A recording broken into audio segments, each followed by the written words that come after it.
एक बार की बात है, विक्रमगढ़ के जंगल में एक खतरनाक शेर अपनी शेरनी के साथ रहता था। जंगल में शेर और शेरनी एक बड़ी सी गुफा में रहते थे। जंगल के सभी छोटे बड़े जानवर शेर से बहुत डरते थे। शेर रोज अच्छा अच्छा शिकार करके लाता और अपनी शेरनी को अच्छा अच्छा खाना खिलाता। एक दिन शेरनी शेर से कहती, सुनो जी, बहुत दिनों से मुझे अपनी माँ की याद आ रही है। मुझे मम्मी के पास जाना है।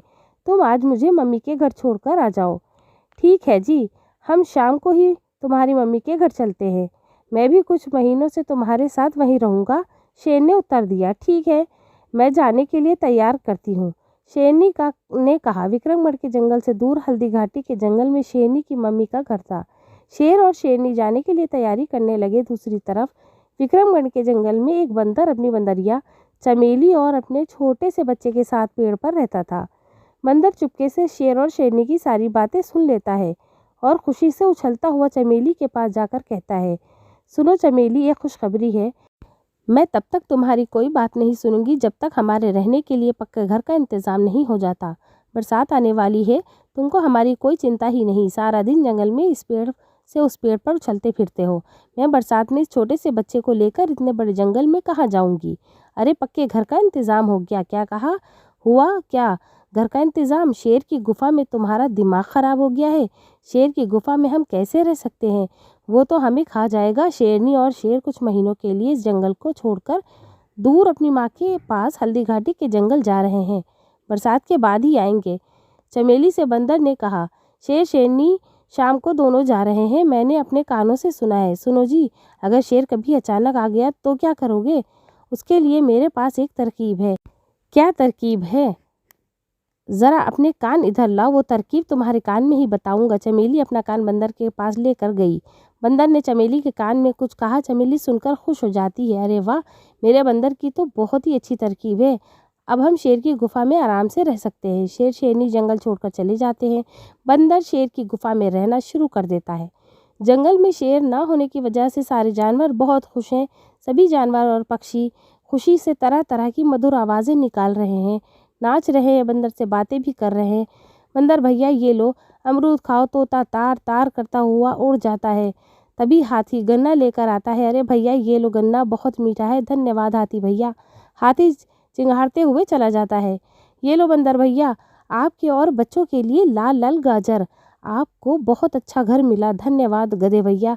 इसी तरह से दिन गुजरते जाते हैं। बंदर का परिवार शेर की गुफा में मज़े में रहने लगता है। कभी कभी बारिश होती है। चमेली और उसका बच्चा बहुत मस्ती करते हैं। सुनो जी, मुझे बहुत डर लग रहा है क्योंकि काफ़ी दिन गुजर गए हैं। शेर आ गया तो हमें मार डालेगा। बारिश भी ख़त्म होने वाली है। चिंता की कोई बात नहीं चमेली, मैं हूँ ना।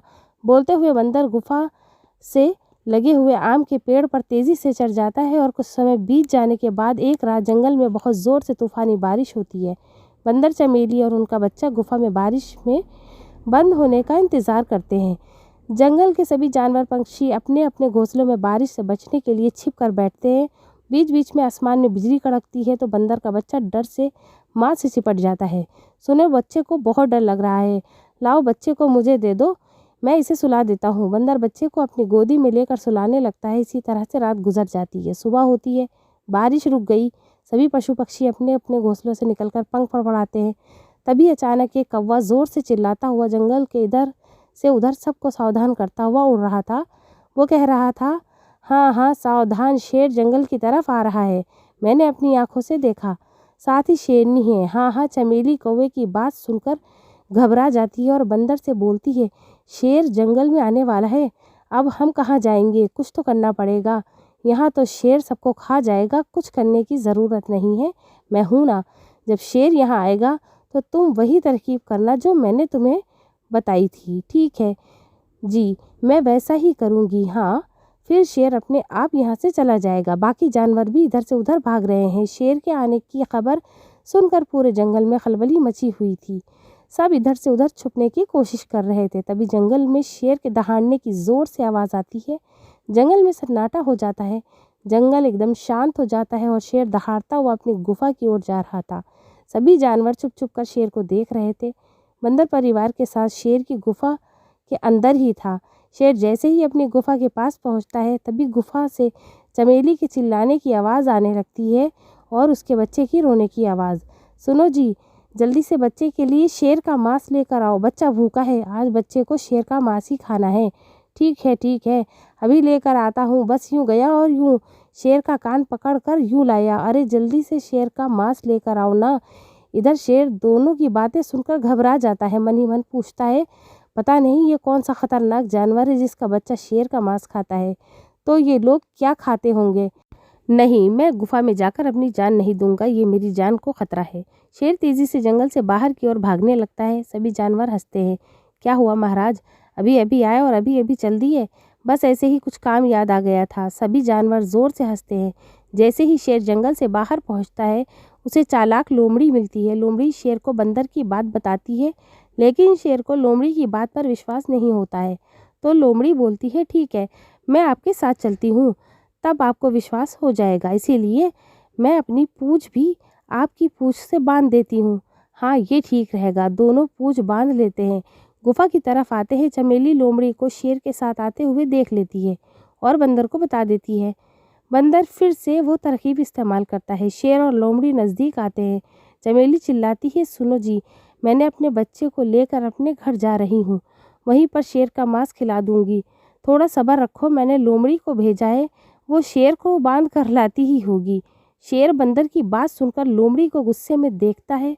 धोखेबाज लोमड़ी मुझे मारना चाहती है, तो मैं इस खतरनाक जानवर से मिली हुई है। और शेर पूंछ बांधे हुए लोमड़ी को घसीटता हुआ जान बचाकर भागता है। नहीं, ऐसा कुछ नहीं है, ये बंदर बहुत चालाक है, सच कह रही हूँ, रुकिए। इस तरह बंदर की चालाकी से शेर हमेशा के लिए जंगल से बाहर चला जाता है और जंगल में फिर से सभी जानवर खुशी से नाचते और गाते हैं। बंदर, चमेली और बच्चा खुशी से शेर की गुफा में रहने लगते हैं। इस कहानी से हमें ये सीखने को मिलता है कि चालाकी और साहस से किसी भी मुश्किल को पार किया जा सकता है। इसके साथ ही विश्वास के साथ सहायकों की मदद से किसी भी समस्या का समाधान किया जा सकता है। कहानी अच्छी लगी हो तो चैनल को प्लीज़ सब्सक्राइब ज़रूर करें।